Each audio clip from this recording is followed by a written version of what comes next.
Olá, essa videoaula corresponde ao tema 3 do nosso conteúdo programático de Anatomia Sistêmica e Histologia Básica, e nessa videoaula a gente tem que tratar acerca do sistema muscular.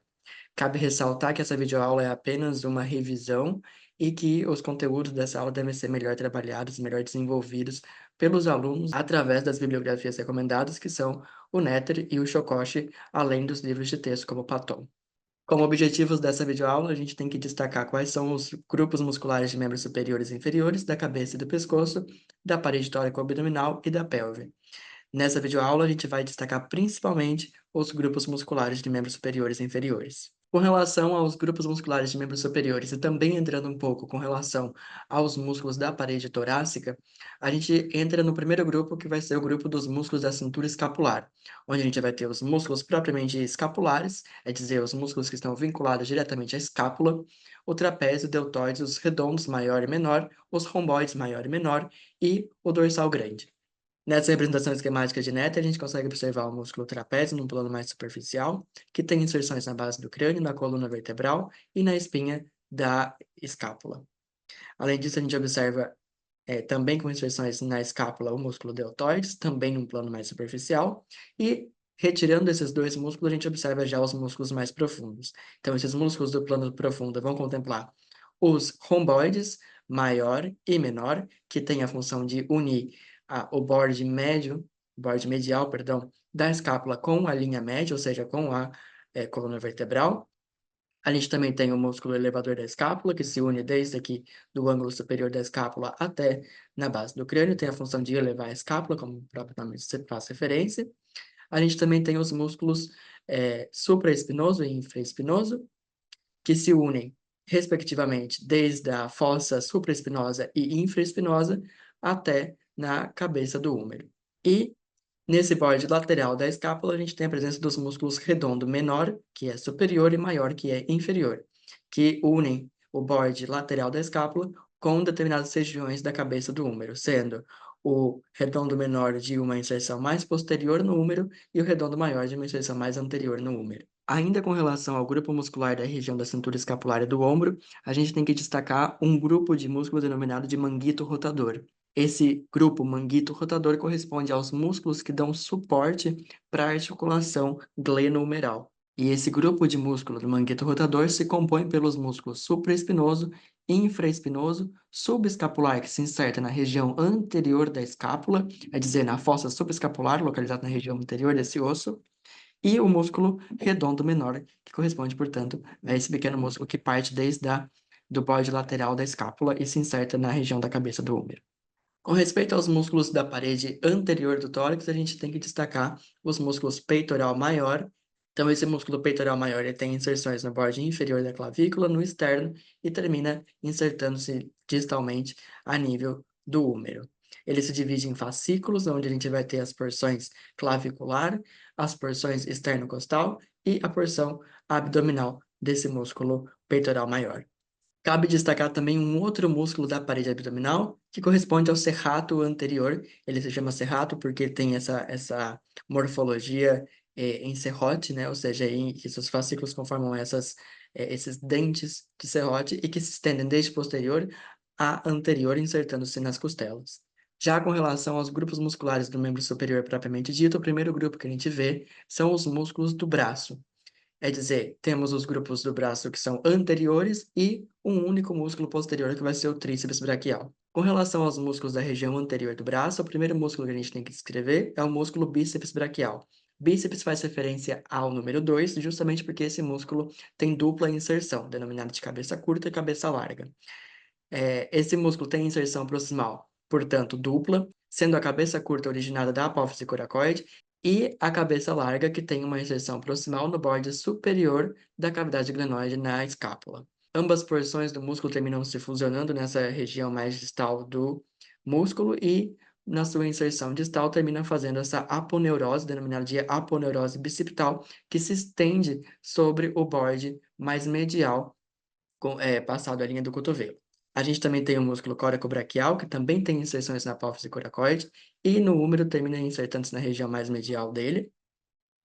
E um músculo mais profundo do braço, que vai ser o músculo braquial, que tem inserções no corpo do húmero e na porção mais proximal do osso cubital. Já na região posterior, a gente tem que destacar o músculo tríceps braquial, que é o único músculo da região posterior do braço. O nome desse músculo tríceps faz referência ao número 3, justamente porque esse músculo tem tripla inserção proximal. É dizer, ele está separado em três cabeças, sendo uma cabeça larga, uma cabeça lateral e, ligeiramente mais profunda do que ela, uma cabeça medial, que pode ser observada nessa representação do néter aqui embaixo. Já com relação aos músculos do antebraço, a gente divide esses músculos em músculos anteriores, músculos posteriores e músculos laterais. Com relação ao grupo muscular da região anterior do antebraço, a gente, para estudar melhor esse grupo, a gente subdivide ele em quatro regiões, ou seja, em quatro planos, de superficial a profundo. O primeiro plano muscular, que é o mais superficial, se compõe por quatro músculos, que são o músculo pronador redondo, o músculo flexor radial do carpo, o músculo palmar largo e o músculo flexor cubital do carpo. Todos esses músculos têm uma inserção proximal comum, ou denominada também origem comum dos flexores, que está localizada no epicôndilo medial do húmero. No segundo plano anatômico, a gente vai encontrar apenas um músculo, que vai ser esse músculo muito importante, denominado de músculo flexor superficial dos dedos, que também tem origem comum lá no epicôndilo medial do húmero, e que a sua inserção distal termina em vários tendões que se insertam nas falanges dos dedos para poder realizar o movimento de flexão dos dedos. Já nos planos mais profundos, a gente vai ter o terceiro plano anatômico e o quarto plano anatômico. No terceiro plano anatômico, a gente vai encontrar dois músculos que vão ser o flexor profundo dos dedos, que também tem origem comum lá no epicôndilo medial, e que se inserta também através de vários tendões nas falanges dos dedos, com a finalidade de realizar o movimento de flexão dos dedos. E o outro músculo que também está presente nesse mesmo plano anatômico do flexor profundo dos dedos é o músculo flexor largo do polegar, que nessa representação esquemática do néter se encontra seccionado. E o plano anatômico mais profundo, é dizer, já unido ao osso, a gente vai encontrar o músculo pronador quadrado. Com relação aos músculos da região lateral do antebraço, a gente vai encontrar os músculos braquiorradial, extensor radial largo do carpo, extensor radial curto do carpo e o músculo supinador, que não está representado nessa imagem. Já os grupos musculares da região posterior do antebraço, a gente também pode dividir eles em um plano superficial e um plano profundo, cabendo destacado o plano superficial, o músculo extensor dos dedos, o músculo extensor cubital do carpo, o músculo extensor do quinto dedo, ou extensor do menique, e o músculo ancônio, que é esse músculo do cotovelo. Já da região profunda, posterior do antebraço, a gente vai encontrar também quatro músculos, sendo eles o músculo abdutor largo do polegar, esse pequeno tendão que corresponde ao tendão do músculo extensor largo do polegar, o músculo extensor curto do polegar e um músculo que a gente não vê nessa imagem, porque ele está mais profundo, mas a gente consegue apreciar o tendão dele aqui, que é o músculo extensor do dedo índice, ou extensor do segundo dedo. E por fim, com relação aos músculos da mão, a gente tem muitos músculos na mão, cabendo destacar os músculos lombricais e os interósseos, e que na mão a gente também vai ter os músculos organizados por regiões anatômicas, sendo o compartimento tenário e hipotenário central da mão, ficando, portanto, a critério do aluno de revisar esses conceitos posteriormente. Já com relação aos membros inferiores, a gente vai ter os músculos da região glútea, os músculos da coxa, músculos da perna e músculos do pé. Com relação aos músculos da região glútea, cabe a gente destacar o glúteo maior, médio e menor, o músculo piriforme e o músculo quadrado femoral, que a gente pode observar, portanto, nessas representações esquemáticas do néter. Então, no plano mais superficial da região glútea, a gente consegue observar, portanto, o glúteo maior, e uma vez que a gente secciona o músculo glúteo maior, a gente vai encontrar profundo a ele o músculo glúteo médio. De igual maneira, uma vez que a gente secciona o glúteo médio, profundo a ele, a gente vai encontrar o músculo glúteo menor. Outros músculos que cabe a gente destacar aqui nessa representação esquemática são o músculo piriforme, que tem íntima relação com o nervo ciático, e o músculo quadrado femoral, que também cumpre uma função importante para a estabilização da articulação da coxa. Com relação aos músculos da coxa, a gente pode dividir eles em grupo anterior, lateral e posterior, cabendo destacar da região anterior e lateral os músculos quadríceps, sartório, iliopsoas, o grupo dos adutores e lateralmente o músculo tensor da face lata.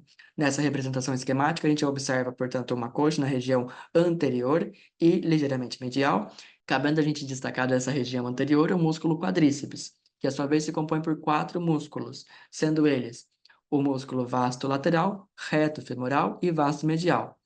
Profundo ao músculo reto femoral, a gente encontra o músculo vasto intermédio, que esses quatro juntos, portanto, compõem o músculo quadríceps, que termina se insertando na região da patela.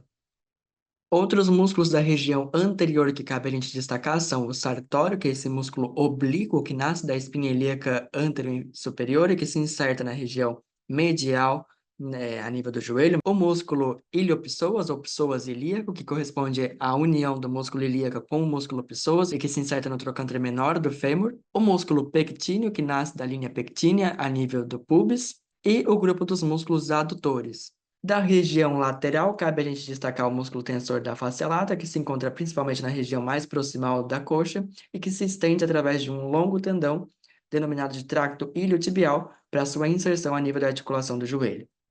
Já com relação aos músculos posteriores da coxa, a gente também pode dividir eles em grupo medial e grupo lateral, cabendo a gente destacar do grupo medial os músculos graço, semimembranoso e semitendinoso, e da região lateral o músculo bíceps femoral. Então, dessa região posterior e medial da coxa, a gente vai ter a presença dos músculos graço, que é um músculo bastante delgado, que se estende desde a pelvis até a região do joelho. O músculo semitendinoso, que é um músculo delgado, fino, e que se estende através de um largo tendão também fino, que se inserta na região do joelho. E profundo ao músculo semitendinoso, a gente tem esse grande músculo, denominado de músculo semimembranoso, que nessa outra representação esquemática ele se encontra melhor apreciado. Já com relação à região lateral, a gente vai ter a presença apenas do músculo bíceps femoral, que a sua vez também se compõe por duas inserções proximais, sendo uma cabeça curta e uma cabeça larga. Esse grupo mais superficial corresponde, portanto, à cabeça larga do bíceps femoral, e uma vez que a gente secciona essa cabeça larga do bíceps femoral, a gente consegue observar mais profundo a ela a cabeça curta do bíceps femoral. Com relação aos músculos da perna, a gente vai ter grupos musculares anteriores, posteriores e grupo lateral. Com relação ao grupo anterior, a gente vai ter os músculos tibial anterior, extensor largo dos dedos e, profundo a eles, o músculo extensor largo do hálux. Nessa representação esquemática do Néter, a gente encontra representado, portanto, uma região anterior da perna, na qual cabe a gente destacar os músculos tibial anterior, extensor largo dos dedos e, profundo a eles, o músculo extensor largo do hálux. Com relação aos músculos laterais da perna, a gente vai ter apenas dois, que vão ser os músculos perônio largo e perônio curto, que a gente pode apreciar nessa representação esquemática da região lateral da perna, sendo este músculo o músculo perônio largo, com o seu tendão, também bastante extenso, e profundo a ele, o músculo perônio curto. Sendo que ambos os músculos se insertam também na planta do pé, na região mais lateral. Da região posterior da perna, a gente vai ter um plano mais superficial, onde a gente vai encontrar os músculos gemelos interno e externo, o sóleo e o músculo plantar, que juntos formam o tendão de Aquiles. E profundo a eles, a gente tem a presença dos músculos tibial profundo, flexor dos dedos e flexor do hálux. Nessa representação esquemática, a gente tem, portanto, uma região posterior da perna. Esses dois músculos correspondem aos músculos gastrocnêmicos, ou gemelo, medial e lateral. E profundo a eles, a gente vai ter o músculo sóleo, que a gente pode apreciar nessa representação aqui. Um terceiro músculo que a gente havia nomeado anteriormente é o músculo plantar, que é um músculo pequeno que se encontra na região da fossa poplítea e que se estende através de um largo tendão, é dizer, o tendão do músculo plantar, que termina se juntando ao tendão dos músculos sóleo e gastrocnêmicos, conformando o tendão de Aquiles para inserção na região calcânea.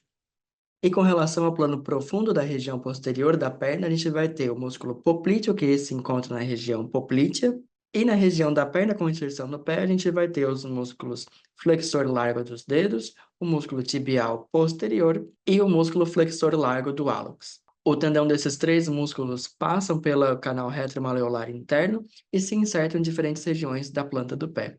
Cabe destacar que, como essa é apenas uma videoaula de revisão, os músculos da região da mão e do pé não foram nomeados nessa aula, cabendo, portanto, o aluno revisar esses conteúdos através das bibliografias indicadas.